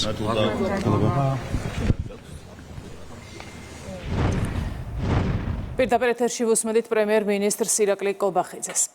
ერთიანი ნეიტრალური საქართველოს თეთრი სახლის მიერ გამოქვეყნებულ ამერიკის შეერთებული შტატების ეროვნული უსაფრთხოების სტრატეგიას ეხმიანება და მიაჩნია, რომ ახალი მსოფლიო წესრიგის ფორმირების პროცესში საქართველოს საკუთარი ეროვნული უსაფრთხოების პოლიტიკის სრულყოფილი სტრატეგია უნდა ჰქონდეს. განცხადებაში ნათქვამია, რომ საჭიროა ახალი რეალობის გათვალისწინებით ქვეყანამ ნეიტრალური სტატუსის მისაღებად იმუშაოს. გსურს გამოვეხმაუროთ თეთრი სახლის მიერ გამოქვეყნებულ ამერიკის შეერთებული შტატების ეროვნული უსაფრთხოების სტრატეგიას, რომელიც მსოფლიოს ყურადღების ცენტრში რადგან აბსოლუტურად ახალ პოლიტიკურ რეალობას აყალიბებს. სამწუხაროდ, საქართველოს საგანმანათლებლო დონეზე დაფიქსირებული უსაფრთხოების სტრატეგია არ გააჩნია. გვაქვს მხოლოდ ევროატლანტიკურ სტრუქტურებში ინტეგრაციის შესახებ გარედან თავსმოხვეული კონსტიტუციური ჩანაწერი, რომელიც ვერ პასუხობს საქართველოს წინაშე არსებულ გამოწვევებს და ვერც ახალ მსოფლიო რეალობას. აღნიშნული ჩანაწერი კიდევ უფრო აბსურდული გახადა გასულ კვირას გამოქვეყნებულმა ამერიკის შეერთებული შტატების ეროვნული უსაფრთხოების სტრატეგიის დოკუმენტმა, რომელშიც მკაფიოდ არის განმარტებული, რომ იცვლება ცივი ომის დასრულების შემდეგ არსებული პრიორიტეტები და შესაბამისად მნიშვნელოვნად იცვლება შეერთებული შტატების საგარეო პოლიტიკა. ამ დრომდე არსებული სტრატეგიის მიხედვით ამერიკის შეერთებულმა შტატებმა, როგორც ნატოს მთავარმა კონტრიბუტორმა და ალიანსის რეალურმა მმართველმა, აწარმოა გაფართოების პოლიტიკა, რისი ნაწილიც იყო 2008 წლის ბუქარესტის სამიტის გადაწყვეტილება უკრაინისა და საქართველოს ნატოში სამომავლო გაწევრიანებასთან დაკავშირებით, რის შემდეგაც საქართველო აღმოჩნდა ომში. დაგვეღობა მშვიდობიანი მოქალაქეები, გმირი ჯარისკაცები, ათეულობით ათასი ადამიანი იქცა დევნილად, მოხდა ტერიტორიების ოკუპაცია.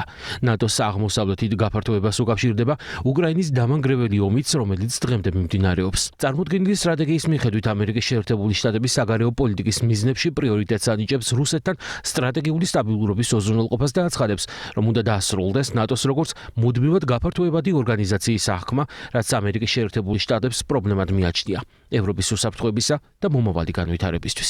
ამერიკის შეერთებული შტატების ახალი სტრატეგია არა მხოლოდ ზღუდავს ნატოს გაფართოებას, არამედ ზოგადად ალიანსის ამ ფორმით არსებობას ეჭქვეშ აყენებს. ჩვენ ვიღებთ მოცემულობას, როდესაც საკონსტიტუციო ჩანაწერით ქართულ სახელმწიფოს აქვს ვალდებულება იმოქმედოს ისეთ კავშირში გაწევრიანებისთვის, რომელიც ახალი წევრების მიღებას ოფიციალურად აღარ აპირებს და რომლის მომავალიც კიდევ უფრო ბუნდოვანი ხდება. ამერიკის შეერთებული შტატების უსაფრთხოების სტრატეგია ეფუძნება მრავალპოლუსიანი პოლიტიკური სისტემის სუპირობო აღიარებას, რომელშიც სხვა დიდ ძალებთან კონკურენციაში წარმატებისთვის ამერიკის შეერთებული შტატების საკუთარი ინტერესების დაცვაზე ამახვილებს აქცენტს. მიუხედავად იმისა, რომ აღნიშნულ დოკუმენტში სამხრეთ კავკასია საერთოდ არ ფიგურირებს, დაპირისპირებაში ბუფერული ქვეყნების პროქსი სახელმწიფოებად გამოყენების ალბათობა დიდია, ასევე აქტუალურია რბილი ძალის როლიც, რომელზეც არც ახალი ადმინისტრაცია ამბობს უარს. განსხვავება ისაა, რომ პრიორიტეტები სხვა საშუალებებს აქვს მინიჭებული, ვიდრე ქვეყნებში ვოუკ კულტურის კულტივირება ან იდეოლოგიების შეტანაა, როგორც წინა 10 წლეულებში. მიგვაჩნია, რომ უკრაინაში ომის დასრულების და ახალი მსოფლიო წესრიგის ფორმირების პროცესში საქართველოს უნდა ჰქონდეს საკუთარი ეროვნული უსაფრთხოების პოლიტიკის სრულყოფილი სტრატეგია, სადაც მკაფიოდ იქნება დაფიქსირებული ჩვენი ეროვნული ინტერესები. სხვა არაერთ გარემოებასთან ერთად ადეკვატურად უნდა იქნას გააზრებული ამერიკის შეერთებული შტატების მიერ წარმოდგენილი ხედვა, რომელიც მნიშვნელოვნად ცვლის გლობალურ პოლიტიკას. უპირველესად, თვალი უნდა გავუსწოროთ ახალ რეალობას, ქვეყანა გამოვიყვანოთ ევროილუზიიდან და ვიმუშაოთ ნეიტრალური სტატუსის მისაღებად. საქართველოში განხორციელებული პირდაპირ უცხოური ინვესტიციების მოცულობა 2025 წლის მესამე კვარტალში $533 მილიონ მეტი შეადგინა, რაც 2024 წლის მესამე კვარტლის დაზუსტებულ მონაცემებზე ორჯერ მეტია. ინფორმაციას სტატისტიკის ეროვნული სამსახური ავრცელებს. 9 თვის მონაცემების მიხედვით ქვეყანაში განხორციელდა $1.297 მილიონი ინვესტიცია და აღნიშნული მაჩვენებელი 11% აღემატება წინა წლის 9 თვის მონაცემებს. ზრდა ძირითადად განპირობებულია სავალო ვალდებულების მაჩვენებლის ზრდის გამო. სექტორებს, სადაც განხორციელდა მიმდინარე კვარტალში ყველაზე მეტი უცხოური ინვესტიცია, ეს გახლავთ უპირველეს ყოვლისა უძრავი ქონებით ოპერაციების სექტორი, რომელზეც მოდის დაახლოებით 17%-იანი წილი, შემდეგ მოდის ტრანსპორტის სექტორი და წყალმომარაგებისა და ნარჩენების მართვის სექტორი. პირდაპირ უცხოური ინვესტიციები საქართველოში მესამე კვარტალში წლიური განგარიშებით გაორმაგდა $533 მილიონ გადააჭარბა. ლიდერობენ ისეთი ქვეყნები, როგორც ამერიკის შეერთებული შტატები, ესპანეთი, თურქეთი. საქართველო აგრძელებს პროგრესს, აგრძელებს პირდაპირ უცხოური ინვესტიციების ზრდას და რაც ბუნებრივია ეკონომიკურ დაზრდებით და ისახება. აღსანიშნავია, რომ მსგავსი ტიპის პოზიტიური ტენდენციები კიდევ ერთხელ მეტყველებს, რომ საქართველოში საინვესტიციო და ბიზნეს გარემო ჯანსაღია და საქართველო მიმზიდველია როგორც უცხოელი, ასევე ადგილობრივი ინვესტორებისთვის. მთავრობის პრიორიტეტია ისეთი ინვესტიციების მოზიდვა, რომელიც ხელს უწყობს ქვეყანაში ცოდნისა და ტექნოლოგიების ტრანსფერს და ისეთი სექტორებში ხდება ინვესტიცია, რომელიც ქვეყანაში ქმნის მაღალ დამატებით ღირებულებას და საბოლოო ჯამში საშუალოვადიან პერიოდში პოზიტიურად აისახება ეკონომიკური ზრდის დაჩქარებაზე. პარლამენტის თავმჯდომარე ბრიუსელიდან წაქეზებულ ძალადობაზე საუბრობს. შალვა პაპუაშვილი 4 ოქტომბერს განვითარებულ ძალადობრივ პროცესებზე პასუხისმგებლობას სწორედ ბრიუსელს აკისრებს და კიდევ ერთხელ ხაზს უსვამს, რომ ევროკავშირიდან ძალადობის დასაგმობად ერთი განცხადებაც კი არ გაკეთებულა. ვინმე ხელიკრა ღობერომ გადაენგრია და ვინმე ყურში ჩახშურთშუა რო ეთქვა ხა გასაღები უნდა ჩავიბაროთ პრეზიდენტის რეზიდენციისო ვინმე ჩვენი მხრიდან უთხრა რომ ხელისუფლების დამხობა კარგი იდეა არის. ერთ-ერთი ვინც ეს უთხრა იყო ევროკომისიის პრესპიკერი, რომელმაც მხარდაჭერა გამოუცხადა ხელისუფლების დამხობის მიზნით შეკრებას. აი სად მივიდა ევროკავშირი. პრეზიდენტის რეზიდენციაზე შტურმი, სხვა ასეთი ძალადობრივი აქტები, ეს არის პოლიტიკურად მოტივირებული დანაშაულები, რომელიც წაქეზებული, მოწონებული და რიგ შემთხვევაში დაფინანსებული იყო ბრიუსელის მხრიდან. ამას ხედავთ უკვე ჩვენ დიდი ხანია, ხედავთ ჩვენ ბრიუსელის დაფინანსებული იყო და ეს აღიარებული აქვს არასამთავრობო ორგანიზაციების ნაწილს, რომ ისინი ის სფერის დღევანდელ ხელმძღვანელს, მათ შორის რომ მათ ისინი ევროკავშირის ფულით ყიდულობდნენ პოლიციისთვის წინააღმდეგობის გასაცემ აღჭურვილობას. არც ერთი გამიჯვნა, კიდევ ერთხელ, არც ერთი განცხადება, ნული განცხადება ბრიუსელისგან იმასთან დაკავშირებით, რომ მათ ან პარლამენტის დაწვის მცდელობა შარშან დეკემბერში დაგმეს, ან პრეზიდენტის რეზიდენციის შტურმი დაგმეს, ან სხვა რაიმე ძალადობა დაგმეს. სამწუხაროდ დღეს ძალადობა საქართველოში წაქეზებული და გამართლებული არის ბრიუსელის მხრიდან. საქალაქო სასამართლომ ლევან ხაბეიშვილი პატიმრობაში დატოვა. სასამართლომ მტკიცებულებების დასაშვებაზე იმსჯელა. დღევანდელ პროცესს ესწრებოდნენ ბრალდებულებიც, მათ სიტყვის უფლებით ისარგებლეს. ლევან ხაბეიშვილმა ოპოზიცია გააკრიტიკა. თავი არ დაუხაროთ რუსულ რეჟიმს. გამარჯვება არის ქართული ხალხის ხელში. როგორ გძინავთ, როგორ ხართ სახლებში, კაპუჩინო უნდა დალიოს ვინმემ და ვერ დადგება აქციაზე. მომაბეზრებელია თქვენი ტელევიზიებით ლაყბობა. უაზროდ კამათობთ ერთიანობაზე. გინდა გითხრა რატომ არ ერთიანდებით? გეშინიათ, მოქმედებაა საჭირო და გეშინიათ, აი მანდიჭედებით. ამ დრომდე აღიარეთ, რომ ხართ დამარცხებულები. უაზრო ლაილაით გულისკეთება, რომ ხვალ გავიმარჯვებთ, ვის ატყუებთ, ეს რა ბრძოლაა? შინაგან საქმეთა სამინისტრომ ქვეყნის მასშტაბით სხვადასხვა დროს ჩატარებული საგამოძიებო ღონისძიებების შედეგად მტკიცებად ამოღებული უპრეცედენტო რაოდენობის 926 კილოგრამი ნარკოტიკული საშუალებები გაანადგურა. მათი ღირებულება ეგრეთ წოდებულ შავ ბაზარზე 19 მილიონ ლარს აღემატება. ნარკოტიკები თანამედროვე სტანდარტების მაღალ ტემპერატურულ ღუმელში დაწვეს. ნარკოტიკების განადგურების პროცესში შინაგან საქმეთა სამინისტროს თანამშრომლებთან ერთად გენერალური პროკურატურის და ჯანდაცვის სამინისტროს წარმომადგენლები მონაწილეობდნენ. შინაგან საქმეთა მინისტრის ბრძანების შექმნილმა მუდმივმოქმედებმა კომისიამ სპეციალურ მაღალტემპერატურულ ღუმელში გაანადგურა უკანონო ბრუნვიდან ამოღებული 926 კილოგრამი ნარკოტიკული საშუალება, რომლის ღირებულებას ეგრეთ წოდებულ შავ ბაზარზე 19 მილიონ ლარს აღემატება. ნარკოტიკული ნივთიერებების განადგურებას სასამართლოს გადაწყვეტილების შემდგომ უზრუნველყოფს საექსპერტო კრიმინალისტიკური დეპარტამენტი. ასევე მონაწილეობენ მთავარი პროკურატურის და ჯანდაცვის სამინისტროს წარმომადგენლები. განადგურდა სასამართლოს კანონიერწილად შესული განაჩენის საფუძველზე ამოღებული რამდენიმე ასეული კილოგრამი ნარკოტიკული საშუალება, რომელიც რა თქმა უნდა შემდგომშიც გაგრძელდება. მინდა განვაცხადო, რომ პროკურატურას აქვს კაცრი პოზიცია ნარკოტიკული საშუალებების გამსაგებლებისა და ხელშემწყობების მიმართ, რაც გაგრძელდება ასევე მომავალშიც. ქრონიკაში ახლა რეკლამის დროა, რამდენიმე წუთში დავბრუნდებით.